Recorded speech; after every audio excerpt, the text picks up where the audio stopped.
What's going on, guys? Welcome back to Everyday Struggle from the Crib. Nadeska, Akademiks, and Wayno here. Feeling a little bit more alert today. Yesterday was definitely a struggle. How you guys doing? I'm feeling great today too. I've been having a good week. Huh? I said you got some good rest last night? Yeah, I actually did. You know, I've been going outside a lot more, so like I've been a little bit sore paws, so like, you know, your body kind of forces you to get a little bit more rest. Excuse me, I'm sorry. What have you been doing outside? We've been jogging at? Yeah, right. Yeah. I gotta like, I ain't gonna lie. I feel like I've been in prison in this quarantine stuff. So, you know, walking, you know, a little jog, you know, do a couple stairs. Akademiks, stop fucking lying. You have not been jogging or doing any stairs, and you do not get sore from just walking around the block, around the cul-de-sac. No, I'm telling you, I've been going to the park. They got a couple parks open in Jersey. You know, it's just like just being outside. Like I'm not one of them nature niggas like you. You know, but still, like after you've been in the crib for that long, like shit, you're like, yo, let me go see like a fucking bird. Like shit, let me go see a turtle or some shit. You know what I mean? By the pond. I don't give a fuck. But anyway, you know, I'm feeling good. If anyone sees Akademiks in the park, please send us photos. This is like him allegedly cooking. He's allegedly don't say that because I ran into a bunch of people at the park and. To be honest, I'm gonna wear a full disguise because I don't like during those times I don't like being noticed. Akademiks is Akademiks is a very big alleged person. He allegedly does all this stuff that nobody ever sees. But to his point, he's an expert at all these different things. But we never get a chance to get a glimpse of it. I didn't say I'm an expert runner now. I said I'm an expert chef. Okay, let's be specific. All right, man. And the desk still can't boil water. I don't know what she been doing at the crib for this long. 50 days in quarantine and she ain't pick up a goddamn ingredients book. This is ridiculous. Okay, we got the battle coming up sometime this year. Thanksgiving's around the corner. Around the corner. Yeah, you're right. We're gonna probably be inside till then. Don't worry, Ak. I'm gonna learn how to put salt in that boiling water, one step at a time. All right. So look, like there's not enough going on in the world right now. Got some drama happening in New York. So in a post promoting a new project he has called State of Emergency, Lil TJay decided to dub himself the King of New York. We've heard this a few times before, but in his caption, he took shots at A Boogie and 6ix9ine. Don Q was not feeling this. He responded by threatening him on Instagram, telling him it's not a game, that he shouldn't be saying any names. TJ responded saying he's going to slap the shit out of Don Q and take his high bridge chain. This is not funny, I'm sorry, but they went back and forth for a while. Things got definitely very disrespectful with TJ even involving the mother of A Boogie's child who had to jump in and defend herself. So Lil TJay did hop back on Instagram story yesterday and said it was his fault for, quote, getting out of composure. He says he's back to old TJ and doesn't want to argue with anyone. What's even the root of this problem here? To my knowledge, it's just like it's a lot of it's always been a lot of tension between Lil TJay and I say High Bridge overall, but it's some Bronx shit. You know what I mean? It's beyond a lot of people's understanding. I don't know the exact root of the problem, other than you know, TJ, people calling TJ a clone of A Boogie, but I do think that like a lot of that shit is stuff that's behind the scenes that we may not know about. But the crazy thing about it is, let's start with the whole King of New York shit. I think at this point, when people say this in the past couple years, whether it's been Lil TJay or 6ix9ine or whomever, remember 2 years ago we was having this whole debate about it. Mm-hmm. I think people are trying to take the mantle or whatever that mantle is for themselves, as opposed to doing the work that gets them there. That's the problem with the whole idea of being king. Is so many people calling themselves king and not being crowned king. You know what I'm saying? So with that being said, kings run kingdoms. You don't see people getting messy, and this shit is all too messy. So let's take that King of New York shit out of the conversation. I mean, yeah, I do remember that last time we had that big conversation was 6ix9ine. That was before he went to prison, right? Him saying that he was the King of New York, even over Cardi. Ak, what do you think? I can see where this kind of came from. Of course, there's always been tension. You know, like again, Boogie, you know, kind of is crowned as, you know, originating this new style or sound, this whole singing sound, and na sound, whatever, from New York. And a lot of people are emulating it now. You know, again, I always say nothing is ever good if no one else copies it. Right. And whether they're copying it directly, inspired by it, or influenced by it, doesn't matter. They're doing something that's in that lane. Now, what usually happens is that an artist who just comes out with that new style, great, they're having all the success. But then once they start building up, and A Boogie's a veteran artist at this point, you get the new kid on the block, and what happens with even fans, we're always looking for the new. So TJ's 19. He just turned 19. Fans are gassing him up, yo. He just came off, he had another internet moment that we won't get too much into. But, like, everybody was kind of gassing him up. He's looking at the landscape, and he probably thought, man, this is the time I have to, like, try to assume the throne. Because if you don't know about TJ, he was going by Prince of New York. So he was going by Prince of New York for a while. A Boogie releases a song on his last project claiming King of New York, King of My City. That was the song. And, of course, 6ix9ine has been out of the way. I think TJ strategically looked at it. By the way, he got a project coming out. This is always important. Tensions were there for years, right? But they didn't boil over until a project's coming out this Friday, and you feel they're vulnerable. How are they vulnerable?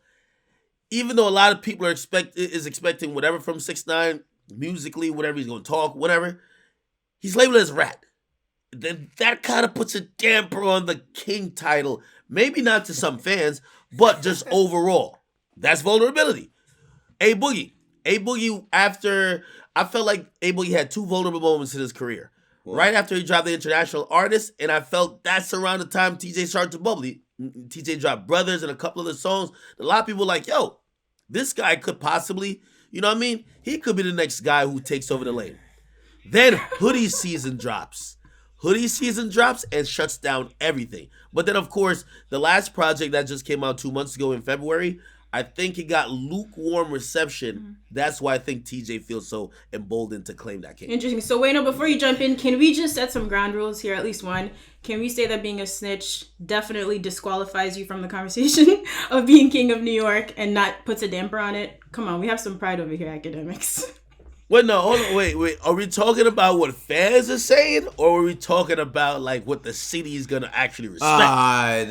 No, it's two different things. Get him out of here. Nobody respects him, Akademiks. Stop it. The fans even offend. No. There can't no fans from in the middle of South Dakota somewhere make somebody king of New York in New York City. You don't think in New York a lot of those fans are still jacking 6ix9ine? Not from New York, bro. Akademiks, I'm just gonna speak from my city and say it's a no. Sorry.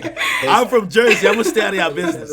I'm from Jersey. Listen, he's going to get a lot of streams and all that, but all that claiming to be this and the toughest guest out the window. He needs to link up with Kanye or something. Get to the Christian side of things. Maybe make a Jesus is King 2 co-starring him. He's not. Nobody's jacking no tough talk from that dude. Stop it. All right. I will. Okay, so I'm guessing you're just saying this fringe fan, because I know you've seen the comments. Even when TJ was saying king, a lot of people were like, nah. Like, even though he's a stitch, like 6ix9ine is still the king. So you don't believe that's possible at all. Akademiks, man. You're from New York. I'm asking y'all, man. I'm deferring. Hell no, man. That nigga's disqualified from everything, man. Listen. Kids is going to like his music. I'm not discounting that. The kids is going to run his streams up and all that. But in terms of king of anything, respectability, and all of that, it's over. It's over, That's facts. It's over. All right. Hey, leave him out all the let's not put him in no conversations with no A Boogie, no Lil TJay. That if Lil TJay would have just kept it right there, perfect. But he had no Boogie name in it. Yeah, he went too far. He definitely went too far with the baby mama thing. Mm-hmm. Yeah. You know when you're. But you know what? And I'm not for real quick. I'm not gonna. I'm not defending his actions at all. But he's a little kid. You know what I mean? And I think that he's making. You got to remember. Let's factor in a few things. He's a young kid. He's only 19 years old. He's also making a lot of money, and he's having a lot of fame. And you mix those things together, and of course he's gonna start acting out of order. But at the same time, it's like if the street shit don't pour into it, I expect the same actions. It's just like the shit with the girls showing his DMs. So what? He's showing DMs of like he DM'd you 5 times. He's 18, like he's a young kid. He wants every girl he could get. So I'm just saying, like, a lot of people aren't paying attention to how young he is, and he's making mistakes. Like, when we're older in our years, Akademiks, you're the youngest out of all of us, but we talk about something. Remember when we was bugging the fuck out back when we was 19, 18? I think that's his time right now. I completely get it. My only thing is this: I caution, because there's certain lines you cross that my bad doesn't really, like. Oh yeah, he's definitely crossed the line on a lot of And that's why I seen last night. He tried to apologize a bit, and certain members from Highbridge was like, not accepted. And I think they were just saying you kind of crossed the line. It's one thing when I'm like, yo, I'm the best. The other guy's whack. Okay, that's one thing. That's a matter of personal opinion. It's another thing if you're talking about some real personal stuff. Right. So I hope everything gets resolved. But if we had to pick the king, I think A Boogie's still a king. until proven otherwise. Somebody got to knock him off. The queen is the queen Nicki or Cardi? I can't remember. I keep it 100. I don't think there's no king in New York right now. That's just I don't think there's no king in New York right now. Period. For real. I don't. Okay. In the meantime, I do hope these two make up. I really do like Lil TJay and A Boogie. So the city doesn't need this right now. We're really going through too much. I really hope they can find a way to work this out. Yeah, I hope that the issues get resolved so don't get taken to another level. But I'm cool with them not being cool as a fan. Like I'm cool with them not being cool. I don't care about them. Wayno is cool with everybody not being cool. Yeah, I'm cool with them not being cool. Like, listen, you need to not be cool with people. Like that's just how it goes sometimes. We need some conflict in this world. Yeah. All right, so you know what? Let's get into Hit Brick or Wait on It. Then I'm actually gonna start with Lil TJay. So State of Emergency coming this Friday. First song, Ice Cold. Hit Brick or Wait on It. Was it worth the aggressive promo? I'm gonna do Wait on It. I don't think this song is ice cold in terms of just the attention it's getting or that it's whack. I don't think it's whack, but I don't think this is it. I think when we also try to evaluate why TJ may have been like acting up, and let's just say anything had to do with marketing or even trying to hype up the album, right? Because he's supposed to be talking some shit on it. Like, you have to realize and accept that he doesn't have a lead single going into it. Like, his last project, which did pretty good numbers, he did 15K on an EP and like 44K on his last project or album, whatever you want to call it. Yeah. And he had a couple good singles. Brothers, of course, was an incident, yeah, Brothers and FN, right? And when you look at this new album, you don't really have those strong singles. So I looked at this song and say, not the one, but I don't know, maybe just didn't connect yet. Yeah, I in terms of what TJ's capable of doing, I call this a brick but I do think he's gonna have some hits, but I don't think this is it either. For all of that we got, I expected a stronger impact, especially with Friday coming up so fast. So I say brick for this one so far. All right, so now a couple songs from the ladies. We're a few days late on this one, but Megan Thee Stallion featuring Beyonce, the Savage remix. So this song was already doing really well on TikTok. Obviously, the Beyonce feature took it to the next level, especially when we found out that B is on Demon Time. Hit Brick or Wait on It? Oh my God. The day when I hear it, that's hit. It was already a hit before Beyonce, but I hope that Beyonce getting on it can potentially take it to number 1. It's number 4 right now, I think. I hope it can take it to number 1. Jay White, who produced Bodak Yellow, tons of records for Cardi B, produced this as well. So nice formula going on. I think that of course it's a hit, but I hope it makes it to number 1. Definitely hit. I'm skeptical of remixes now, especially we're in the streaming era. People just jump on songs just to kind of let that name value. You got to throw some salt. You got to throw some salt. There's no salt here. That name value propel it to like whatever spot you're intending to go. In this case, I think this was natural. If you know anything about Megan Thee Stallion, huge Beyonce fan, even her family's a huge a fan of Beyonce. This was definitely a dream come true. And I thought Beyonce, she went on there humbly and shit. She was talking her shit. I mean, Beyonce shout out OnlyFans. Like, come on, man. Like, how down to earth could you get? You feel me? How down to earth? So I thought this was good. The record's good on its own. I think that record really solidified Meg on the music side as, that not perennial hit maker, but like the person who's coming with one every time she's dropping. So, I think, Beyonce giving a cosign, just push her to the next level. So, hit. Good moment for Houston. Proceeds going to charity. Just really dope overall. Next That's one. Hard. Doja Cat featuring Nicki Minaj, Say So remix. So Doja Cat was teasing this one on Twitter for a bit, produced by Dr. Luke. Brick, hit, wait on it. I say wait on it, but Nicki's verse on it is dope. Like, it's, we haven't... Shit, I mean, everybody was complaining about hearing from Nicki too much, but like, it's she never loses her ability at all. She never loses her ability, you know. But I think that this is a dope joint. I say wait on it though. I ain't gonna say brick, but I don't like this shit at all. I ain't gonna lie to you. And obviously, I think this song is just not for me. So like, it's not like I don't like the remix with Nicki. I don't really particularly like the song. But the song is performing really well. How come I get away with his? I get to get away with his not for me, but when I say not for me, it's always a problem. I ain't jacking that. No, because it's gonna be hypocritical if I call it a brick and it's like number 4. They're gonna be like, this is a brick, nigga. You feel me? So all I'm saying is, I'm telling you, I think the song whack, but it's definitely not a brick. So I mean, it's probably like, it's a weird answer for me because like, this is going to be a hit in terms of performance, but to me, if you ask in terms of quality, I say brick. So complicated answer. I'm sorry. It's a complicated answer. Like complicated. Well, it's nice to see them all collaborating anyway. A couple more records for you guys. So G-Eazy featuring Jack Harlow. This one's called Moana, produced by Zaytoven. This is the first time they're collabing. A little white rapper unity here. What do you think? White rapper unity is needed at these times, you know.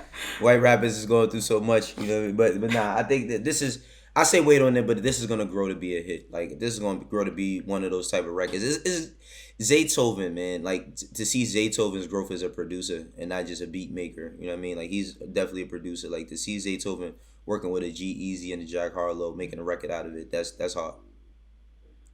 To be honest, I think we did a fast break or a heat check on Jack Harlow before, did we? Yeah, we Fast did. break. Okay. And I told you, I was like, I really like, I'm getting in this, she playing vibes. Yeah, I'm he was talking a lot of shit about my man. He holding his own. He's nice though. I've liked one song now. I like one song. Which one? And Roger did correct me. Fast break. I like. He has a song called "What's Poppin'." My first song that I like of Jack Harlow. So let's clap it up. Jack Harlow, you're winning me over slowly. Hold on, Go back to have you Akademiks. listened to a lot of other songs though, or you listened to the 3 songs and then made the decision?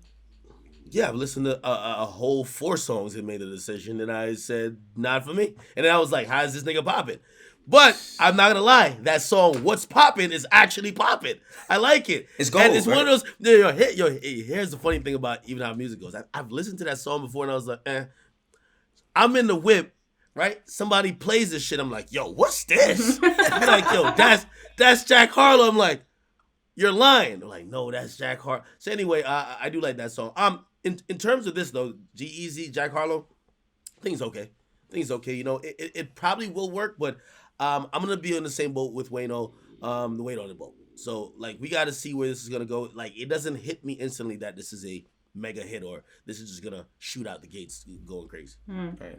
So it's like go back and do some Jack Harlow. I'm sorry. No. I was It's just cool. telling Akademiks, like, go back and go to Dark Knight from Jack Harlow. He got some bangers, man. That's all. He got some bangers. Yeah, he flows nice and he picks good beats. And Uzi didn't like Jack Harlow, so I had to like, yo, wait, hold on. How this guy get on? Not biased at all, Akademiks. Not biased at all. Right. All right. Last song for you guys is from YG, Laugh Now, Cry Later. This is the first solo release we've gotten from YG in close to a year. Brick hit or wait on it? Wait on it. I think wait on it. You know, YG, like, a lot of his joints, they come hitting strong out the gate, and I think that goes into the YG's presentation. When you look at almost all the records that he's had in the past couple of years, they come with some sort of presentation where we could all feel it, and because everybody's in the house, I just don't feel that right now with YG, so I'll say wait on it. But it's not a brick at all. I'm going brick, actually. And I've categorized YG's music when he drops it, especially like leading up to a project. And by the way, let's keep in mind that this is that project that was slated to come a year ago, but because of the passing of Nipsey, got pushed back, and you know these songs are manifesting now. So I imagine he had these songs in the tuck then. This is how I categorize YG when he's dropping music. He drops a street single. He drops like some shit that you could bop in a club, kind of commercialized, might have a feature that you kind of know, right? So like songs like Sue Whoop. That's like a dope street single to me. You feel me? Like, that's like for the streets. And then he might drop, I don't know, Who You Love type of record, or like a Full Loco, which is for like, you know, the more commercialized. This type of record, I was like, I don't know if it works on like, you're just kind of throwing it out. The presentation was cool, but I don't think it fits either one of those categories. So I'm going to say brick on this one. Okay. All right. Thank you, guys. Let's see. So I guess enough music for now. So since Beyonce mentioned OnlyFans in that remix, I think their traffic has spiked like 15% or something. We know a lot of rappers have been making accounts. I'm sure Akademiks is on there. So Rich the Kid got on Twitter recently to ask his fans if they would date a girl with an OnlyFans account. Feedback was about 50-50. I mean, I don't know. Would you? Ak, is this where you find your dates now? I mean, here's the thing with OnlyFans, and I think Beyonce mentioning it, it's kind of like destigmatizing, because I'm not gonna lie, at first I thought of OnlyFans as digital prostitution. Like, it's digital stripping and digital prostitution, literally, And just if you base on certain content that's advertised to be on there. But I'm not gonna lie, like, especially in times like this, and also with, just even people owning their sexuality, I do feel like now, like, it's just normalized now. Like, to be honest, like, it would boggle my mind that someone who is like doing an OnlyFans could have a conversation with someone who went to 8 years of college and has their bachelor's and master's working for some big company. But to keep it real, it feels like these days all that people care about is income. And income is income, whether it's from OnlyFans, and by the way, they're getting a shit ton of it, right? And or it's coming from some big corporation. So again, I don't know. I'm a little bit torn on it. Old school tradition says no, but like, to be honest, old school tradition, Akademiks, you wear Pornhub sweatshirts. I would think that a person who wears Pornhub sweatshirts, I would think that a person who wears Pornhub sweatshirts would know about the webcam hustle from back in the days, because OnlyFans is just that amplified. The thing with Soda? Huh? Salute to Cam Soda. I know. Okay. The thing with OnlyFans is this, right? Women catch flack on social media for doing that before the OnlyFans existed, or if they was doing that off of PayPal, whatever. It was all y'all showing y'all bodies, y'all not making no money off of social media, y'all doing that for clout, this, down, the third. Now they're actually making money, and people have a problem with that too. I feel like if that's what you're comfortable with, and that's your path in life, then you go ahead and you make yourself an OnlyFans. That shouldn't deter how people treat you. Some of the money that's being made on there, like I seen someone like in 3 months, they're on pace to make $120,000. Oh, that's amazing. Is this taxable income or not? Yeah, I think they give you a 1099, so like you of course got to file your own taxes. But like one of the big I don't want to say obstacles, but like stigmas that really surround it is like in the adult entertainment industry. Once you go in there, it blocks it used to be it blocked opportunities from you doing anything else. Like you can't get a serious job if you're on Bang Bros. Like, it's not gonna happen, right? Or used to, but now it's kind of become normalized. Everybody has an OnlyFans. Like, you're gonna say that if someone from an OnlyFans wants to do some business, you're gonna be like, no, you're online doing whatever, so we're not gonna do it. I think that stigma is kind of getting derailed, and you got to salute to Beyonce. She's empowering these women out here. So go ahead, man. I love that we're having like a grown up conversation about OnlyFans. You guys ask me sometimes. Right. Hey, remember? I mean, what Complex? Remember, Mia Khalifa worked for Complex a few years ago. There is a way to transition. Mm-hmm. You know what I mean? To your point. Absolutely. Well, here's the thing with that though. Like, she got a lot of she did transition. She had that personality a bit, but people kept bringing up the past. And I think that's what I'm saying. Like, people kept bringing up like, oh, you used to do this. That's fine, but I think if she was like super knowledgeable about sports and just nice at what she did, it might have been a little bit different. Just how things played out. That's my personal opinion. Of course, people are always going to make those comments, but people are always going to say derogatory things in the comments, period. That's just how it works. Hey, but if you're good enough... Hey, y'all know interesting stories? I kid you not. Your porn star story? Casanova hits me. Okay. Casanova hits me in the DMs. Cat says, yo, Ak, just because you my nigga, I'm trying to put you on... No, see, Wayno's going left. Wayno's going left with it. He says, I'm trying to put you on the OnlyFans game for the niggas. He said, yo, I've already made... I won't disclose what he made, but he said, I made a little chunk or change off it. You say I ain't do nothing wild, I ain't showing nothing. But it is a way to wait, hold on, stop. First of all, did he want you to share this message? And second of all, what is he doing? Yeah, he was telling me to OnlyFans. He was telling me to. You say, yo, Act, sign up. You gonna make a killing. All right, this has to stop right now. I don't really think about wait, I have more questions. Last question. Safari's on there, yo. Bobby and Almighty J's on there. Okay. Like, yo, you sound really excited about these guys having OnlyFans. No, because it's about equality, Wayno. Like, this is not a female industry. Okay, like I'm just here stand up for equality. This ain't a female industry. OnlyFans is just meant for OnlyFans. It doesn't say you have to do anything sexual or with nudity. So then, what are you getting paid for? What are you getting paid for if you're a guy just to sit around? Exactly. Great thing. That's what Cass was putting me on game. He said, yo, you could set a price for a DM. Like, they could DM you asking whatever question, and just that interact, you could have fans pay for that interaction. These are private interactions where you want to talk to your favorite celebrities on their Instagram. They're never going to respond to you. Academics or normal? I mean, that's up to you. Whatever you comfortable with, okay?